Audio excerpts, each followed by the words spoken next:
Welcome back to Chocolate. Let me put this back up. There we go. Welcome back to Chocolate Espresso Podcast. I'm your host, Thomas New Air. Whatever floats your fancy. I don't care. Today we got another interview. You know I love doing these things. And guess what, you guys? It's sweater weather. And it's sweater weather. It's Minnesota. It's sweater weather, man. You know what I'm saying? Everybody knows about the sweater weather. And we got merch. Check out our merch on the bottom of the description. Hit that up. Listen, you guys, if you don't know, I'm going to let you know. All right? I can't introduce somebody better than they can introduce themselves. So I'm going to go ahead and pass the microphone. What's going on? What's going on, everyone? I go by the name of Caesar Weah. I hail from Minneapolis. I'm a recording artist and, came here to converse about music, my origin story and all those things in between, I guess. Thanks for having me. Hey, man, love having you guys in here. Everybody is different. I can ask the same question and get 56 different answers, and I love it. Yeah. Man, listen, they know. You about to know. I love asking questions. I got nothing but questions. I'm full of them. You know what I'm saying? I hear that, yeah. And I love hearing the answers. Awesome. So I got to ask you, what made you want to go into the music industry? It's kind of a two-part thing. I was influenced by, a lot of awesome artists, number one, Outkast, in my later years, Eminem, Lil Wayne, Jay-Z, guys like that. And it was where, friends hanging out, just doing freestyle stuff, And I think it kind of just grew from there for me, just based on like my influence of music, I was like, I didn't think like I have like this proven method or so. I was just like, let me just try it, So that's kind of how it. So you've been in it for a pretty long time, right? Yeah, about 10, 15 years or so. So have you always done music here, or you've been in other countries, or? No, I've been in America predominantly, and I was on the West Coast for a good number of years, And I think then it was like my aspirations for music were like laying dormant, even though I was still creating and like having an idea about what I wanted to do with music. And coming back to Minneapolis is when it like really crystallized like what my purpose was with music. And but being in LA was something that showed me kind of how to like live in that kind of space as an artist that wants to be, known for his craft, and so that's yeah. So it's interesting to me because you hear a lot about the East Coast and the West Coast. No one talks about the Midwest, which, come on now, we got some people. We had Prince. Right, exactly. We got Prince, and we on the map. Yeah, for sure. That being said, I mean, with rap and hip hop, especially being kind of now more renowned in other areas and regions of the world, do you feel like there's a difference between the American and the African scene when it comes to hip hop? That's a good question. I think that now in our new climate, African roots are more celebrated, and you will see where, like, because, I'm 100% West African. My parents hail from Liberia. And so I'm a first generation American, but, like I am American, but I still have like a deep roots in Africa. Mm-hmm. And so you can see where, in my personal style, where it's like I can have my American roots based in hip hop, but then the Afrobeat fusion thing comes as well. It's just like a natural thing. I was speaking with my engineer, Graffiti, about it. It's just like, it was a natural like progression for me, and I think that's kind of how I explain that one, So it's like a lot of the music, especially the beats, right? Yeah. Like I love Afro beats. Yeah. I can just listen to it as an instrumental and vibe with it. You know what I'm saying? Yeah. I personally believe, and this is part of the question. Yeah. I personally believe when you are so tied to music, you feel it, you feel it in I like to say your bones, but your body wants to react to it. Yeah. Is there a genre of music that you kind of have that feeling with? Is it hip hop? Is it R&B? Well, for me personally, my like matrix of influence in terms of how I express myself musically is soul music and hip hop Obviously it's like my main influence, and then Afrobeat, Afrofusion, So those three genres of music like help me express myself. And it's something that is, how you said, when you can just listen to the instrumental, it's like, whatever happened in our past in terms of like how our parents showed us music or what was playing in the background, you kind of get like that nostalgic thing going, And that's why it was just like so natural for me to add like Afrofusion to my repertoire, Like up until about 2 years ago, I would say I was mostly a hip hop based artist, and then more soul sprang from just like my influence of music. Because I got like, 5,000-10,000 songs in my Apple Music, just because of how many different styles of music I like to listen to. And so that's when it was like the Afrobeat thing. I was like, how do I find my voice in there, And so it was just something that just was like natural because of how we come from that, like, and you can just listen to an instrumental and feel like you're back home, and just how your family is, So when people think about you, or when people want to like describe you, would they say you're more of a writer, a singer? I would say that my delivery is definitely hip hop based, but in my Afrobeat, Afrofusion voice, I speak in my Liberian accent because that's where I'm from. That's where people are from, and it's just a natural thing for me.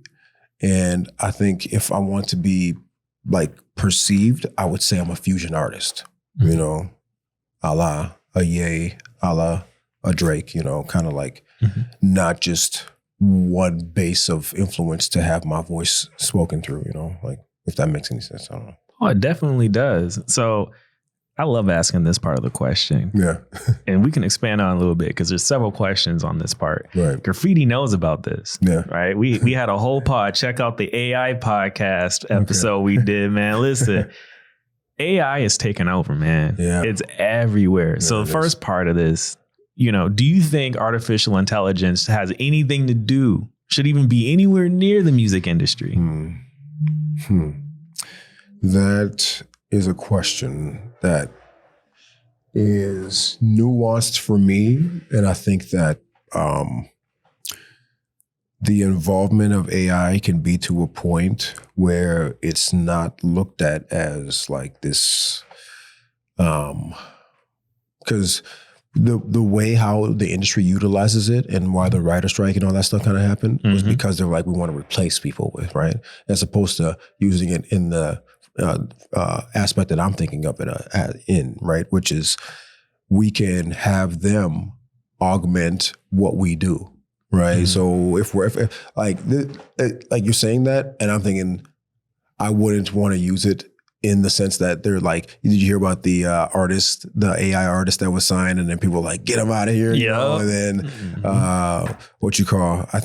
I don't know if Ye is suing the people that made a song that was really hot by him, and then Drake and Weeknd are suing them to like stop saying that. It's like when people do that, that's different because they're like, we're gonna use a basis that's from the people that do the stuff already to make a facsimile of it. I'm like, no, let them help us maybe in like helping our voice sound the best with auto-tune. Or once we come up with a melody, have them like arrange the music in a sense or whatever, like the tedious stuff that you don't want to do with yourself, if you like make an AI program that's geared towards cutting out all the dead space in a track when you're recording on Pro Tools, that's the kind of application that I would think of it, right? Like an intuitive, like interactive thing, as opposed to just being like, we want to replace people with AI. That's the only gripe that I think that I have with it because of how people use it and how people want to just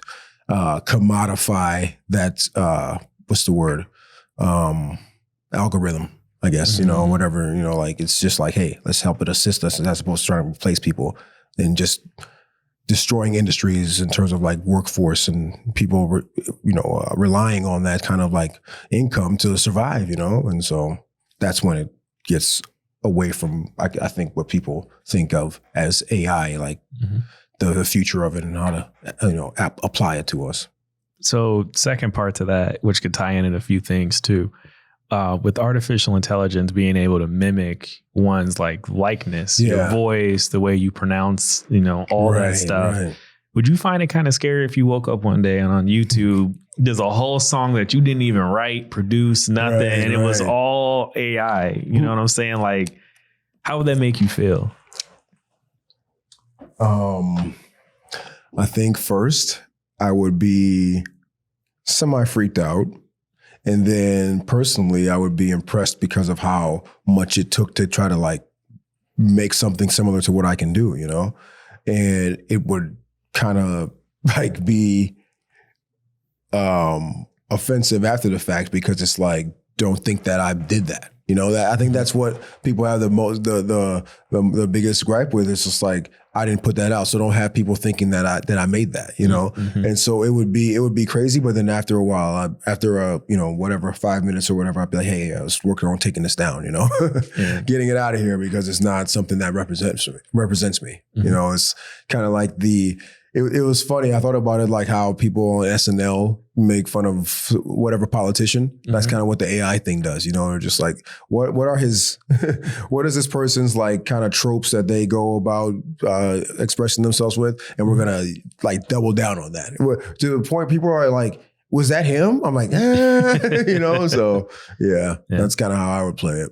I think it's really fascinating when you look at a lot of the known artists today. They've been around for a while. Everybody knows that Lil Wayne. Yeah, exactly. You know what I'm saying? Everybody knows of Ice Cube, which I'm surprised.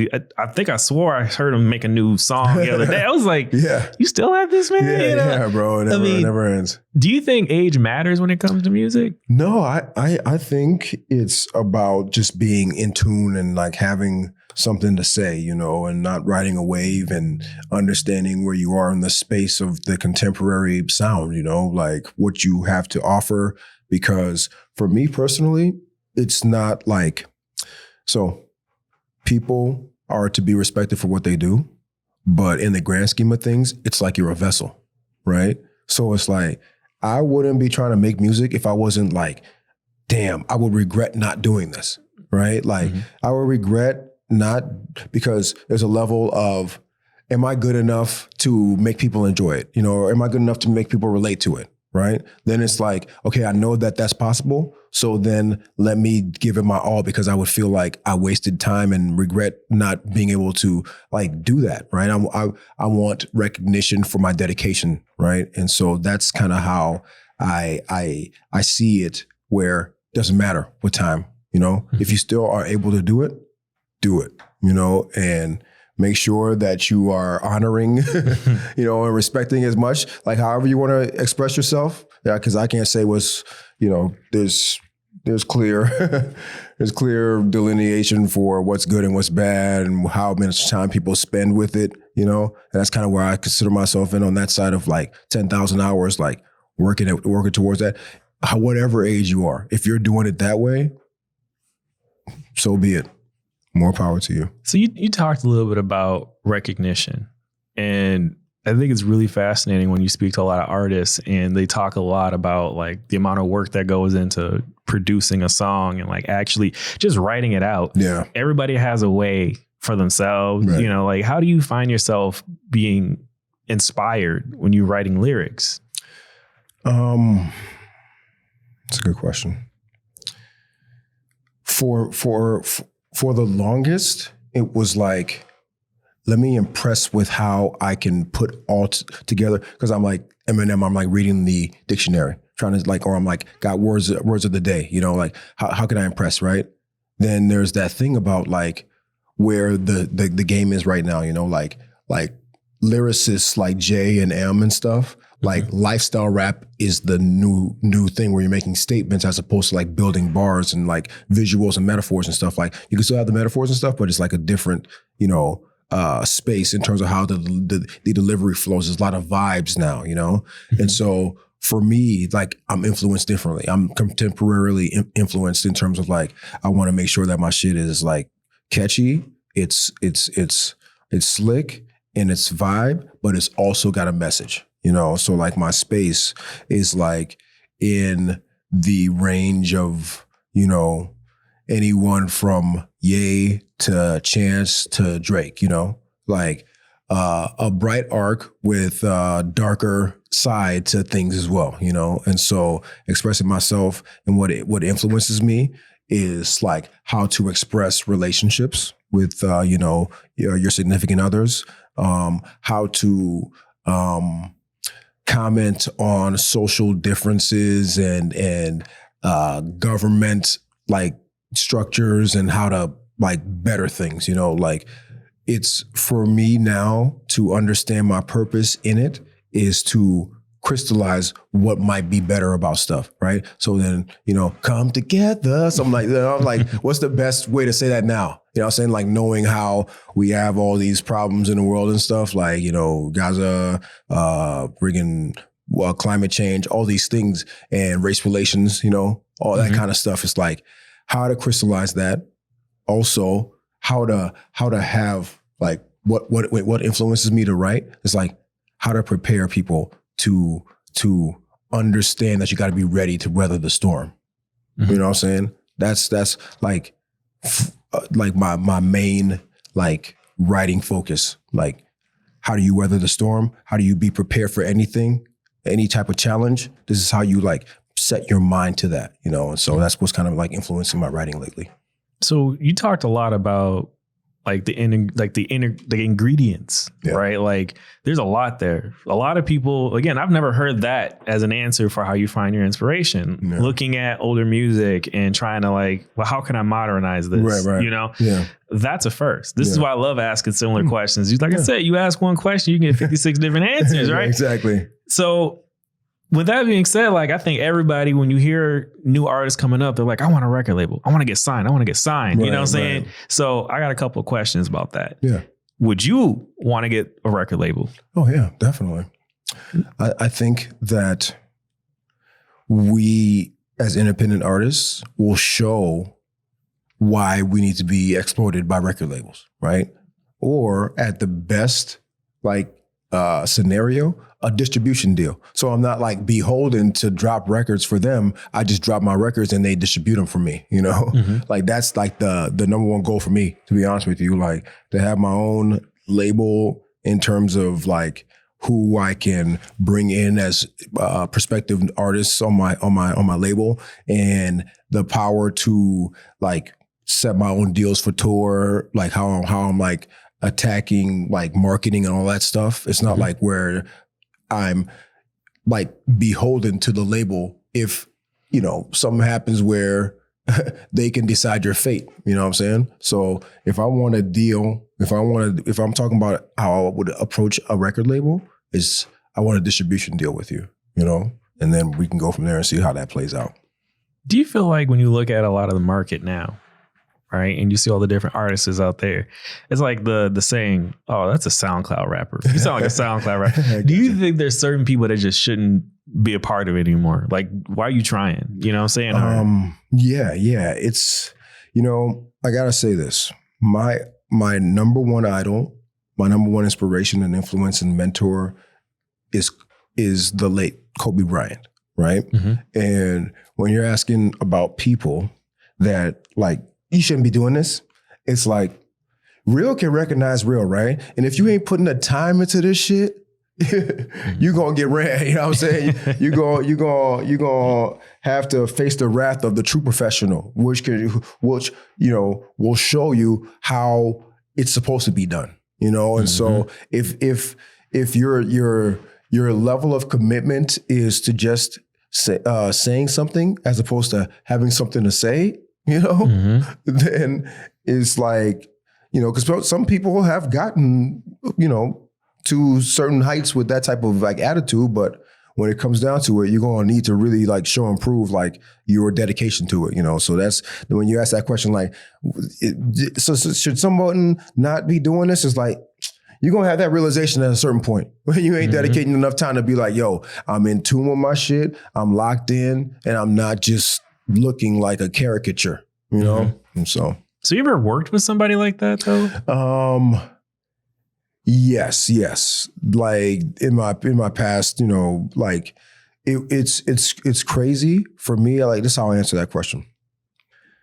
I wrote a lot in my past and didn't know about the business side, right? So when SoundCloud rappers are coming up now because they're doing stuff in their bedroom, and it's just like, you ain't leave the state yet. You ain't done nothing in the city yet. And you're like, I'm the best. You know what I'm saying? Because what happens is you might be good pumping out a lot of tracks, but your quantity isn't the quality level. And like, that's kind of like where that would come, I would come across individuals like that, So when it's like, all right, focus on your work, focus on your bars, focus on your flow. Then it's focus on your marketing, focus on your business, all that stuff. All those things stack up to make you like a complete artist ready for like a distribution or a record label deal, right? And so the types of people where you come across where it's like, yeah, you probably shouldn't be doing this. It's like they still were in a space where it's like an echo chamber for them or something. You know what I'm saying? Like they're just not getting the idea of what it takes to get to the next level. Let's talk a little bit about the business side of it. When we talk about money, I'm always interested. Listen, I'm about that bag. You know what I'm saying? I want to show me the green money. So, right. What was some of the most difficult things you came across when it came to the business side of it? As an independent artist, just really like funding the right way, because you can end up dumping, like you're investing in your future, you're investing in your craft, and then you could find out that some of your investments were a loss. Like don't risk anything you're not willing to lose in that regard, right? And those are the kind of lessons you learn, because it's like, what part, I was talking with my business partner, my engineer at Graffiti, like what part of the game are you investing the most money into, right? Like I have my connections with my stepbrother and my brother, for free studio time, right? But before it was like, I'm spending time on this, spending time on that. Then I'm like, because I'm still getting exposure to where I can get that buzz up, to get local buzz and then out of state buzz, and so you're like, okay, let's spend money on the content. All right. And then you get to a point you're like, well, now it's time for them to spend money on the marketing, And so independent artists, you got like other obligations as opposed to just being funded and having advances to take care of all those things, So it's like just really learning how to like, not so much budget, but like what's the word? How to use your budget, because you're like, my budget is what you call considerable, but how I spent it wasn't like the most optimal. So that's like one of the biggest lessons I learned in the past 2 years. So if somebody gave you $500, and they're like, what you gonna do with it? Now what okay. Because I think, honestly, it would be mostly like the whole 500 would be on marketing. Yeah, at this point, because of how many connections I've built to have everything else come after that, right? Because with my own personal income, I have LLC in addition to being a supervisor at a company, right? I can afford to fund my content creation, right? But then it comes down to payment plans for bigger like productions and stuff like that. But if I had $500 right now today, is because I figured out now how to prioritize my time, get the content ready, and then set all your plans out and roll out and have exposure and marketing opportunities in that way without like combining all of that for each project, right? So I'm spending that much money on playlist, what's the word for it? Playlist placements, right? Marketing online, for exposure, different markets to see where your music is playing in the most. That's what I would spend the $500 on like right now today, dog. Like in a heartbeat, because that's kind of like what I plan on doing in the very near future. Like I'm planning on 2024 to be like the biggest year for my marketing, That's really fascinating because there's so much out there when it comes to being an artist and trying to like really put yourself out there. I'm still trying to figure out what an EIP or EEP. It's like just or like you said, like playlist placements and licensing your music, making sure you're getting royalties for it. having some sort of like team that can help you with it. Do you feel like you have a team or? Yes. And that was another thing about it, really just finding what you need that needs to be outsourced in terms of your like workload for you personally.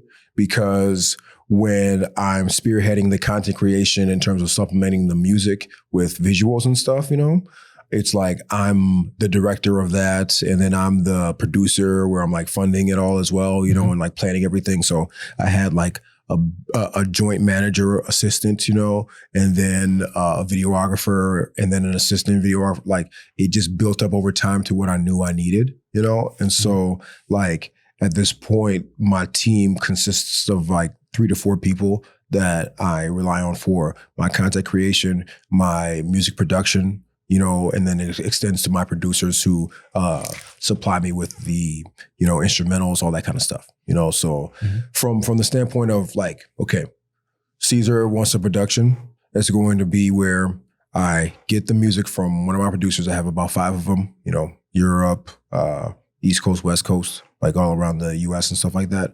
So I'm supplied with, you know, 50 to hundreds of beats and stuff, right? And so come up with the track, lay it down with my producer, or with my engineer.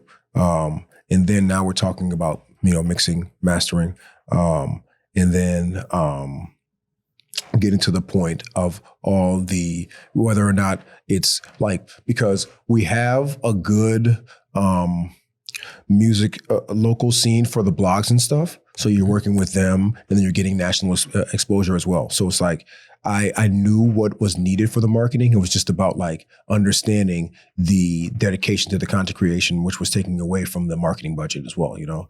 So all those things coming together, and now it's like a assembly line of things to get me to a point where it's like, that song can go on the chart, you know?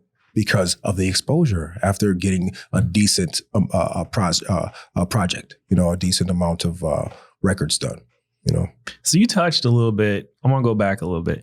You touched a little bit about confidence. Yeah. I don't know if you guys caught it. I caught it a little bit. I got a couple of questions about confidence because when you're in the music scene, and we talked a little bit about it being saturated, right? There's some people that shouldn't be there. There are some people who deserve to be there. They don't make it. I like a lot of underground music. Yeah. I feel like underground needs to be mainstream. Yeah. I think there really is a lot of people kind of in that area that are like, they deserve to be up there, but because they don't have the marketing, they're not going to get there, exactly. you know, but when you talk, I haven't asked you, but so to begin, have you ever been on tours?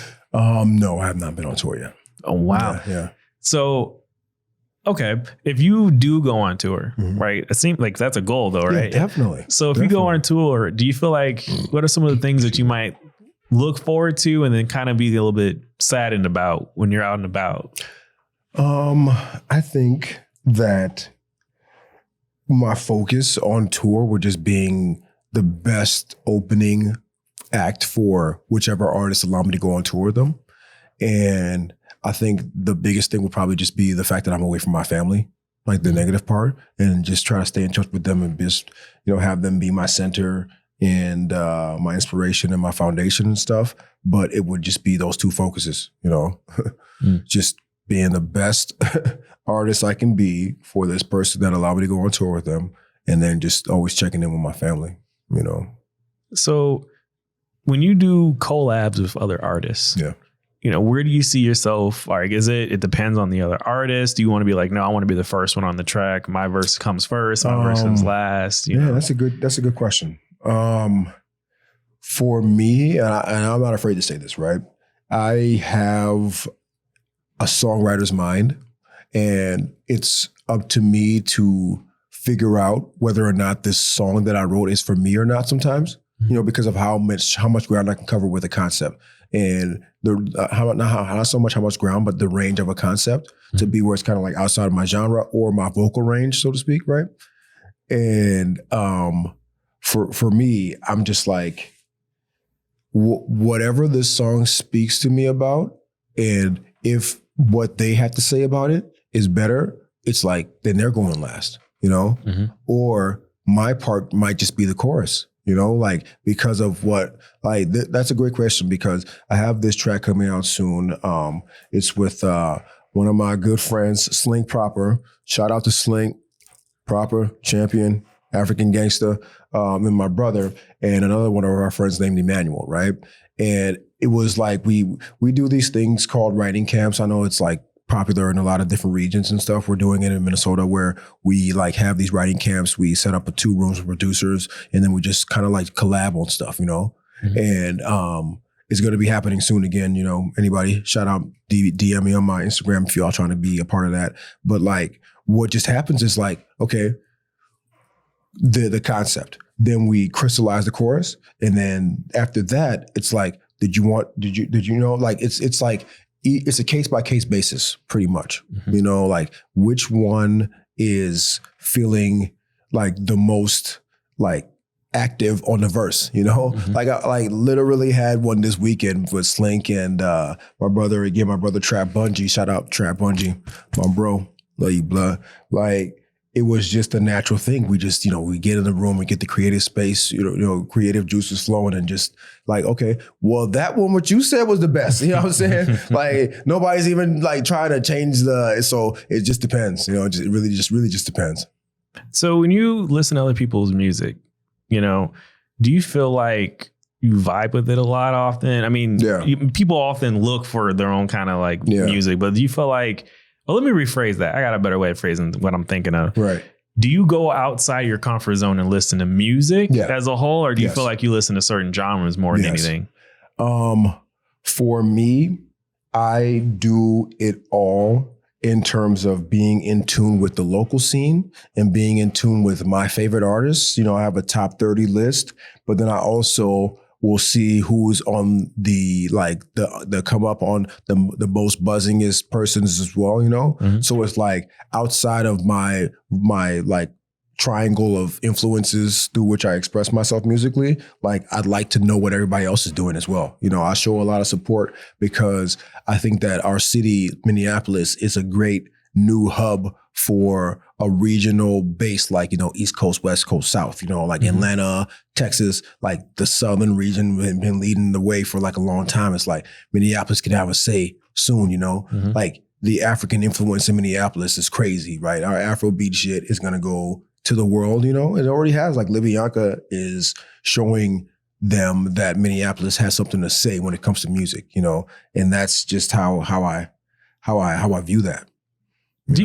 So you talked a little bit about, you know, the music scene and it popping up in different regions and stuff like that. Yeah. Do you feel like Minneapolis has a lot further to go? Like it sounds like you think we're just beginning. Yeah, I think based on the fact that Afrobeat, like globally, is the top genre, right? Like, you know, you had trap for a while, and that's because we're American biased. Like trap music was crazy, right? And then EDM music was like super crazy for like just based on the regions I was in. You know, I was in Las Vegas, California for a long time, and like Afrobeat now has that, right? So when I'm saying that, I'm saying it from the standpoint of Minneapolis is known because Prince, obviously, and then Lizzo still reps here. And then you got national acts like Prof. He's a Billboard charting artist, you know, and he has his following as well. And so it's just like where it's undeniable is where I think we have to be next. That like, it's known, but it's not undeniable yet. And people are coming through here, you know what I'm saying? And they're understanding that they need to stop in Minneapolis. But it will soon be like, no, like, cause I think I was on a different interview and he was saying where people move here, right? Where the industry, like where, cause like, you know, I could drop some sauce off to y'all. Y'all want to get y'all, you know, exposure up. Y'all go and find these people that are A&Rs at these labels and go to them and talk to them, you know? So what I'm saying about that is when they move here, because they're like, this is the source of the stuff that's coming out. And like, we have so many awesome artists here. And that's when it's like undeniable, I think, you know, that's what I'm saying about our level of exposure thus far. Minneapolis is really close to a lot of things. Like what, 5-6 hours to Chicago? Yeah, for you really real. want to Exactly. do anything? Like, and for my regular 9 to 5, I found out quite a bit of things about like hidden gems of Minnesota. Like Right. apparently we're world known for clay. Oh, really? Yeah, like pottery, Interesting. clay pottery and Gotcha. stuff like that. One of the world's most famous people that make pottery was born and stayed here. I had no clue until I had to meet her at a pottery shop, and she was like, "Man, this guy passed away this year," and they were all sad. And I'm just like, it's dirt, you know. right. But it's a thing, you know. Exactly. We got a lot of hidden gems. Yeah, we do. One of my first times ever being exposed to any kind of art that came out of Minnesota, which I don't even know if the actual artist is from Minnesota, but it was that song where you're like, it gets cold like Minnesota. Oh yeah. I was like, man, we on the map. Y'all don't even know. Like before then, everybody was like, Minnesota. What's Minnesota? Like what y'all got going on? What Mall of America? Exactly. You know? We on the map. Big time. We big really time. on the map. Yeah, for sure. And it's kind of it is exciting. I don't know if you were as excited as I am. Yeah, you know, definitely. But Definitely. it's a melting pot. Yes. Like we are really starting to sure. ramp up a lot of the stuff For here. sure. Art of all kind. Yeah. Music industry is really starting to go. Yeah. I heard that we're not one of the colleges. I think it's Moorhead University or something like that. Yeah. They're starting to really ramp up their music production studio as well. Like they're we're starting to like really kind of get back up there. Yeah. And it's impressive. Definitely. Do you feel like as an artist, do you need to go to college? Like, is college a great option, or you feel like you can really just invest your time on your own time without going to college to kind of get like a leg up on people in the industry? This is what I'll say about college. I wish I knew what I was doing back then. Right? If somebody's like, this is how you win at college, or this is how you become like a successful student, you know, that's where I would say yes. Right. But if you're the type that's like, I have a plan, I know what my voice is, I don't need to go through those steps, you know, because like people can balance that all the time. It just depends on your preference and what you think your time is best spent on, you know, how to utilize your time the most efficiently, you know, and that's what my answer is for that. Like I would be able to balance college now better than I did when I was younger. You know? Yeah. Okay. When you think about like your music, let's talk a little bit about like the production side of the music. So there's album covers, there's actual music videos that come through. Right. Do you feel like there is a difference between somebody who actively invests a lot of money and time into the music video, or do you feel like, let me grab my iPhone and put it on a tripod and see what comes out of it? You know, like, do you think there's a difference? There is a difference if you're not skilled in the craft of videography, right? Because I have a creative director. Shout out to Mercy's May. That boy, he's a genius. You know, he just had an awesome video or awesome short film for a film festival that just came out. It's called I Used to Be You. It's like that guy can work with like a state-of-the-art camera or a freaking flip phone. You know what I'm saying? And so it just depends on the person behind the camera who's working that thing, because we like my personal photographer, we're starting to work with our camera, starting to get as good as Mercy's is with his, you know. And the reason I say when you're asking about the iPhone thing is because like that's really popping up now a lot, you know. Just put the iPhone, is because like that's one of the reasons I got my 13 Pro Max. Now I got the 15 and stuff like that, but like it was just based on the fact that you can do whatever you want with it, you know, and like really have some awesome footage and stuff. So it's like, it really depends on who's using it, you know, and you could do whatever you want. Yeah, I mean they're making movies now out of an iPhone. Yeah, that blew my mind. Exactly. You know, but I also like to say too, right? Those who know, they know. Yeah, you know, exactly. you know, for like, sure. That's, you know, I get it though. Yeah, you know, and there's a lot of children that are coming up, you know, high schoolers, you know, straight out of high school too. Like they want to be artists, so they're shooting videos and photography off their phones, and they making it work, you know. And then there's always those people that show up and they're like, hey, I could do this for like $400, $500. You know, exactly. How do you feel about those kind of guys? Like, oh, I can help you out for under $1,000. Yeah, you know? It still goes to the same thing, you know, like because you can have a person like my creative director, Mercy's May, that's just starting out and have that dedication to the craft and just be like, I need to get exposure. I need to build my portfolio. So I will do stuff for, $300-400 and stuff like that. Or if it's a person that's just like, I just need somebody, or like their stuff is not to the point where you can see the potential in working with them in the future, and that's just the difference right there for me. Like, because it really comes down to that like litmus test, that Pepsi challenge, man. Like, is this person real about it? It's gonna come. I can see what somebody's serious about their shit. You know what I'm saying? And if you just haven't like honed that like ability to know if somebody's taking you for a ride or not, if somebody's just like, oh, that's a lick, you know what I mean? Like, like all that stuff comes into play when you're choosing whether or not this person is worth the investment. What do you feel about tools in the industry? Like, what are some of the things that you if it's an every day, every week, every month, like what are some of the tools you think people really shouldn't do without when you're an artist like you? That's a good question. I would say so I can only speak about what I do and what my like tools are. It's number one, having access to my home studio, number two, having my inventory of instrumentals for inspiration. So it's like there'll be points in time where I'm like, there's a song that I'm going to make before I hear a beat.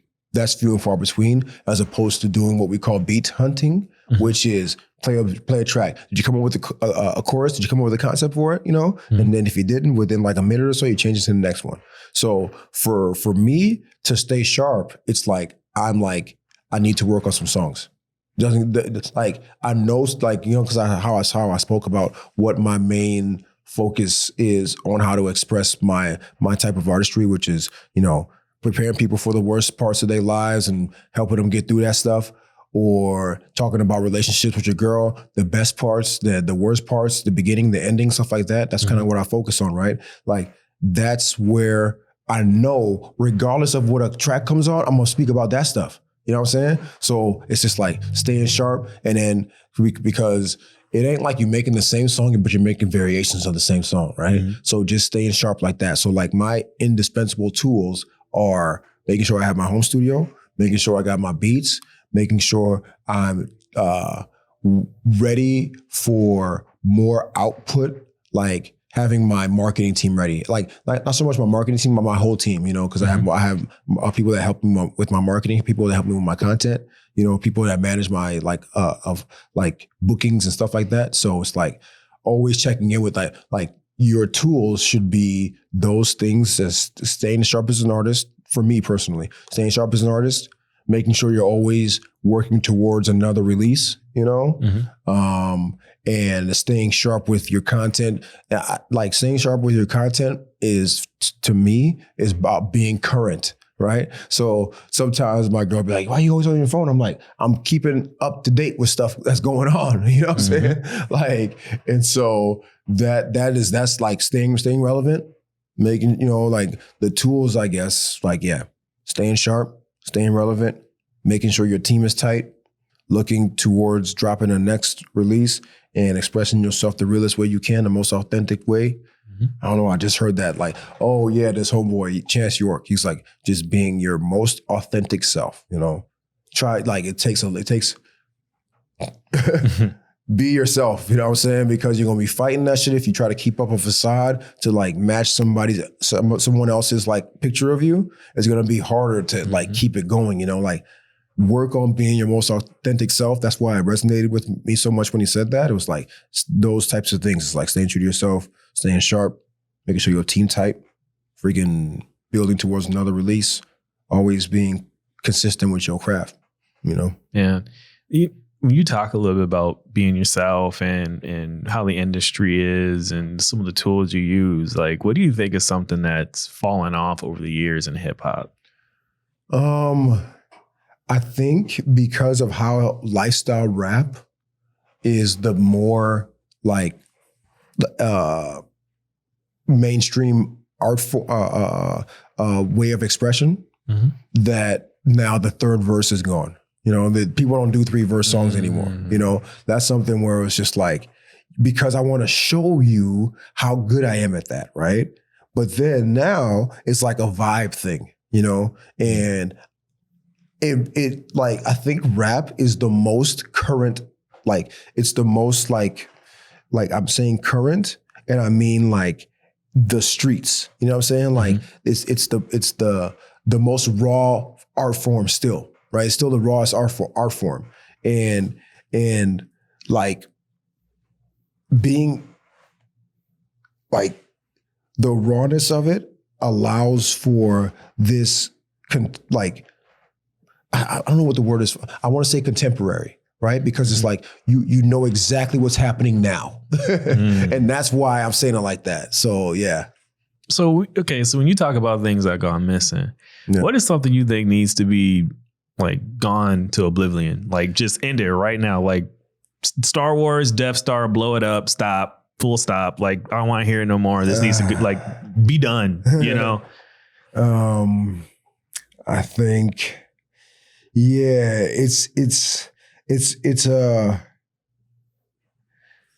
I have this goal because it's so tough on the block, right? You ain't got shit like motherfuckers that's drilling, you know what I'm saying? There's it ain't as if they choosing it because that's that's what they prefer.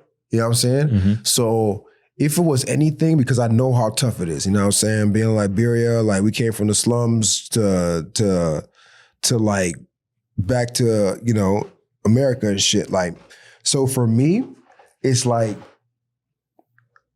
it's so tough to say this, right? A nigga goal should be like, I gotta get up out of here. What's the fastest way? You know what I'm saying? Don't get romanticized with the thug life. That's why I think, you know what I'm saying? Because they like, there's tons of people that like my nigga Future like is my most like, Lil Wayne and Future is like my most cherished like street niggas, you know what I'm saying? And they show niggas how to get out of the struggle. Cause like, I think, you know how I'm talking about, like, I want to show people to be prepared for everything. It's like when I'm speaking on that shit about like the struggle of the hood niggas and shit, it's like they doing that shit and people can take it as if they're glorifying that stuff, but they're talking about what they going through. You know what I'm saying? And if anything for me, it would be like if drill niggas could be like, I'm doing this to get out of here. You know what I'm saying? And they do that too, you know what I'm saying? But then people can often misinterpret it as like, this is the only thing we love, you know? You know what I'm saying? Because like, it's a lot of like the activity and the feeling to give you to be hyped like that. You know what I'm saying? Like when you visit in violence and shit, you know what I'm saying? Like if I don't know, that's how I feel about it. Like the worst thing right now is mostly how the drill is glorified to be something that people can't value their lives over. You know what I'm saying? Like that's kind of how I feel about it, but I understand why it happens. I understand why it happens. I understand what the government does to guarantee some shit. You know what I mean? Like, so it's like a paradox, right? Where I'm just like, don't be doing that shit. But I'm like, oh, that's why, you know what I'm saying? Like, cause I got brothers, I got cousins that's doing serving real time. You know what I'm saying? Like, and it's just like, I was fortunate enough to not have to go that route like that. And I just kind of like want to crystallize like, yo, just get up off that porch, go do your time and get that money up to get out this bitch. That's how I would play that, you know? So word on the street is Burma Boy said Afro beats ain't got substance. What's your thoughts on that? Because he considers himself an Afro fusion artist. Yeah. You know? And like he at the pinnacle because like is for it, I'm trying to understand what he mean by that. And when I'm thinking about it, it's like perhaps at times when it's all about the melody and the substance might not be like the most like gripping, whereas Burna Boy has like a whole range of his Afro fusion that can come off as Afrobeat because of the rhythm of the track as opposed to the message of the song, you know what I'm saying? So like if that's how you feel, that's like because so it like I don't know which people he was talking about, or he was talking about the whole genre specifically, and because I don't know about him knowing about all there is to Afrobeat, as opposed to having some examples that he don't agree with, right? You know what I'm saying? Mm-hmm. And those types would be some things that people might consider tropical house, not tropical beat, you know what I'm saying? Like it ain't Afrobeat traditional, you know what I'm saying? But it is in the genre because of how it's like received from the standpoint of it's like, you know how certain pop artists are like, I gotta have a rapper on one of my tracks. Mm-hmm. You know what I'm saying? That's how it's now like, I gotta have an Afrobeat element in my shit. You know? Mm-hmm. And so now, if Burna Boy's like, that ain't even a real, you know what I'm saying? That's what he's talking about. That's kind of how I feel like, you know, you gotta be like, and so it's like, so just to put a button on that, like, it's like, he can say that because he's a giant in that genre, right? And then it's like he could say that, and then also it be where he influenced people that ain't from that heritage to do that. Right. You know what I'm saying? Yeah. So that's kind of how I felt about that. That's kind of how I feel about it. I think to me, it's a little dangerous when you have successful artists in certain positions and like, okay, like I take a firm stance on, and I could be convinced otherwise, but I take an extremely firm stance when I hear certain artists take, you know, like when you have A-list, B-list artists and they're saying everybody needs to vote a certain way, it's kind of like, sit down. That like stay in your lane, you know. Yeah. So when you have other artists and they speak about other genres and they're like, "Oh, that genre sucks," or "That's not where it's at," it's like you're downplaying. Like, we're here for what you do in your genre. Stay in that lane. You know. How do you feel about that? You know, that's a great question. And not to say that people couldn't have their opinion or they're not entitled. I'm just saying like. I'm not a fan of people in a certain position promoting their opinions and making the masses kind of make you feel like if you don't go that way, you're trash or something. Exactly. It's something that I thought about, and it kind of goes back to like Socrates' point about democracy, where it's like you're never going to get like people to understand enough to have a credible opinion, right? I like that.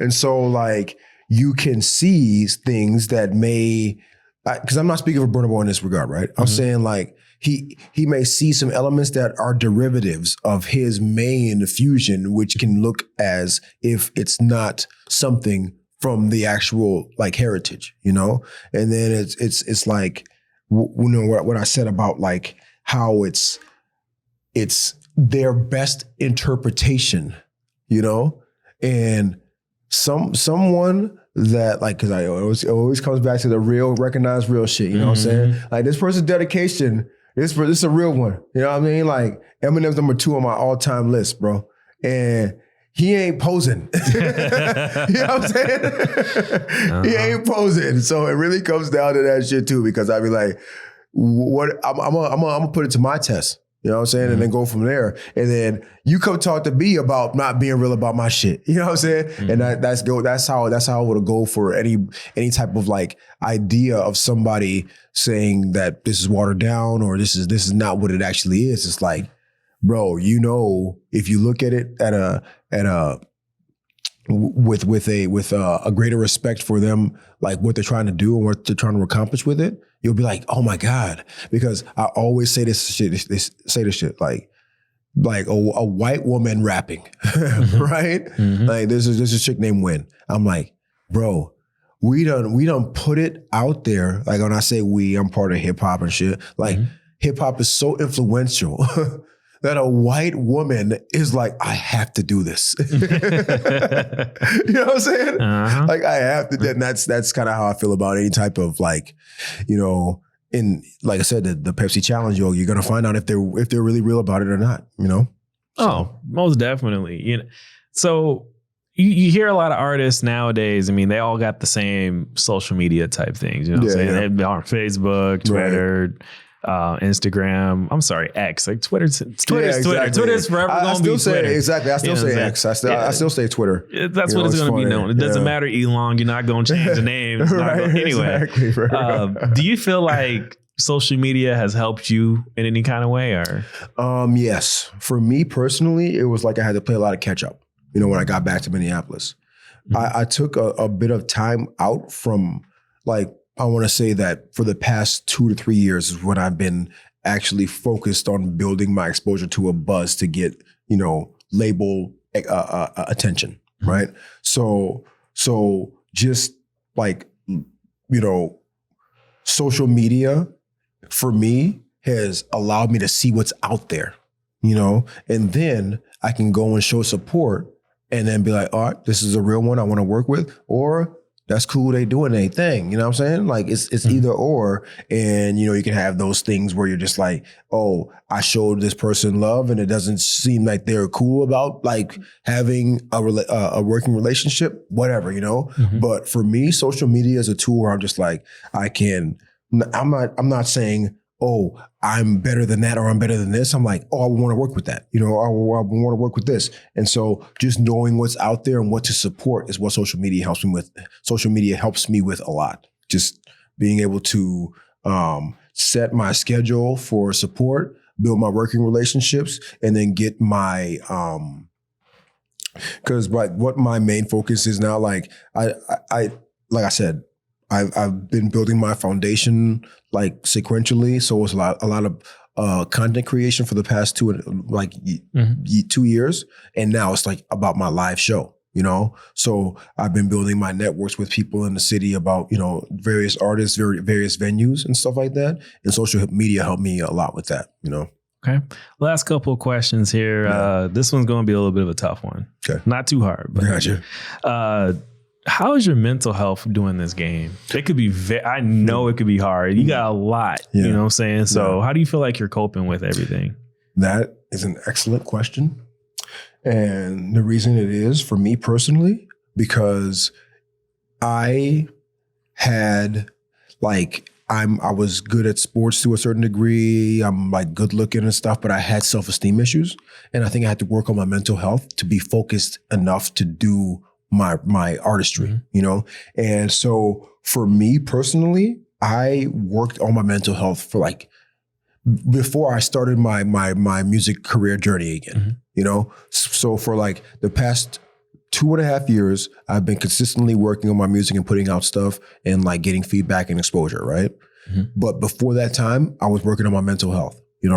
And just getting over the things that I guess was in the background of my life and whatever type of trauma was unresolved and stuff like that. And building relationships, getting rid of relationships and just really focusing on protecting yourself from people that might be energy vampires or people that don't know or aren't being aware of yourself and then being aware of someone not being aware of themselves or them being aware of themselves and then thinking that you're not aware of yourself, all these combinations of things where interactions with energy can have an adverse effect on your confidence and your whole mental makeup, right?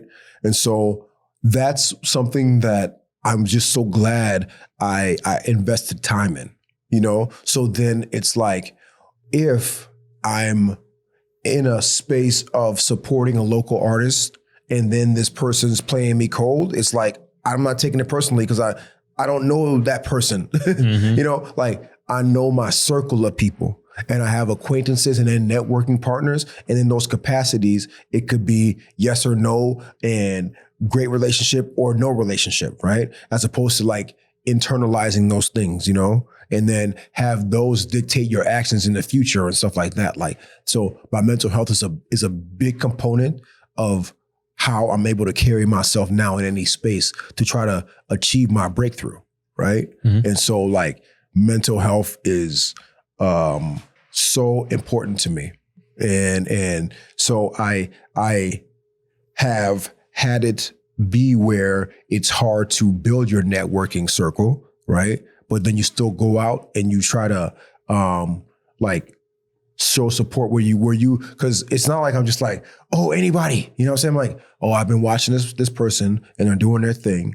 Let me see if I can get a working relationship with them, or see what the crowd looks like for them. You know, whatever type of like things I can like add to my like knowledge base. You know what I'm saying? My integrated knowledge structure on the whole like local scene, national scene, music as a whole, like the whole industry. Right? I want to be able to have this confidence in myself, knowledge of what's out there, and then goals to get to a place where I'm successful in my craft, right? All those things are not possible for me if I don't take care of my mental health, you know? And so I'll be like, yo, I'm not going out this weekend. You know what I'm saying? I just need some time, you know, I need some space, you know, like whatever. And that's how I play with, that's how I roll with that, man. It's like super important. Final question. Yeah. And that's important. Mental health is important, especially when you're in an industry where you got a lot of feedback and it's the imagery is there, you know? Exactly.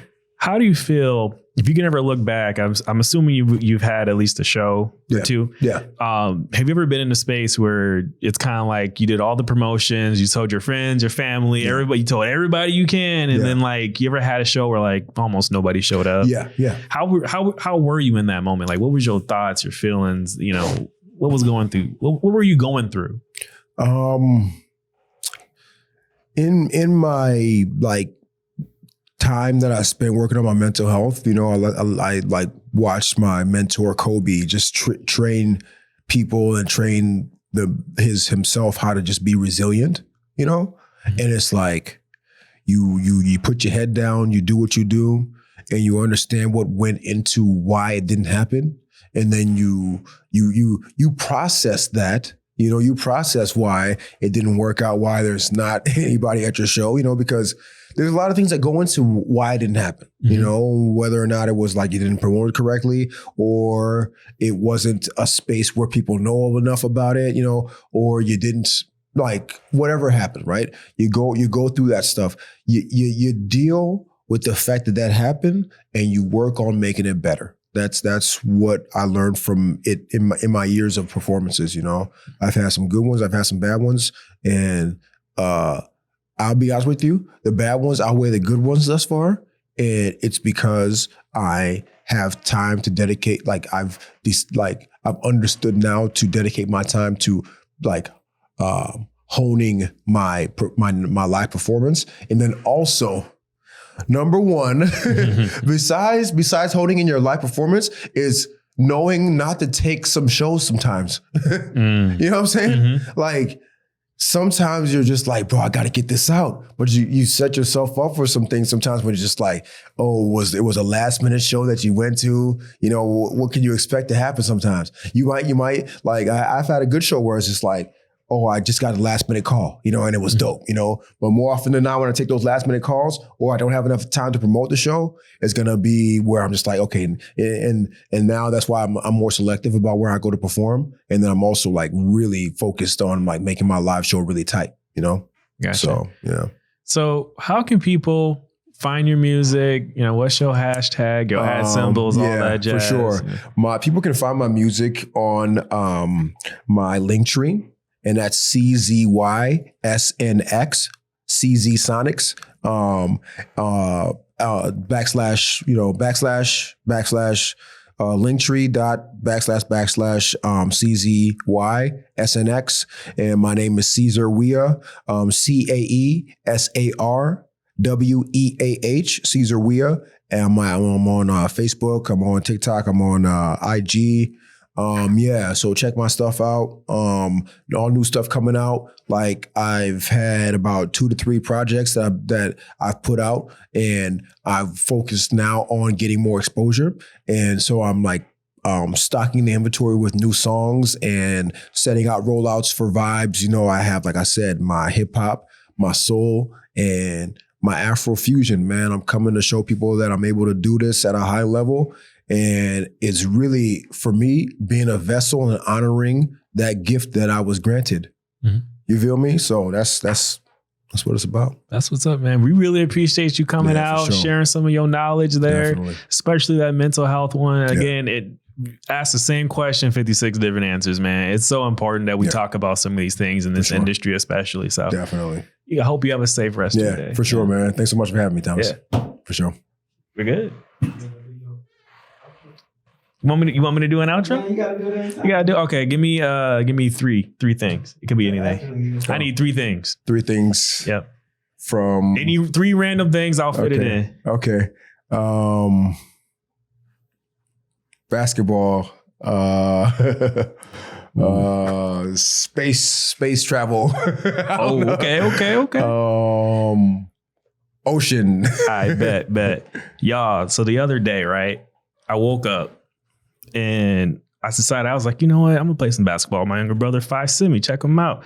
You know, one of the best kids in the state. You know what I'm saying? Yeah. He was on VIP basketball for young people. You know what I'm saying? Yeah. Really great, man. He did this little cross intersection, man. He didn't dunked on me. I fell over, knocked out.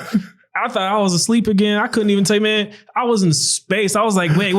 I was just playing basketball. Now I'm in outer space. I'm going all throughout man, I saw freaking stars. I saw Jupiter, Pluto. Pluto's a planet, by the way. I don't care what anybody says. We still got 9 planets. Listen, y'all, I'm in space. I'm doing backflips, front flips. I had a basketball still. I'm like, okay, clearly I'm dreaming, but I could have sworn I was just awake the other day. I have no clue what is going on. All of a sudden, I got woken up all over again. Yeah. And I swear I was drowning. I was like, listen, black man, I can swim. Thank you very much.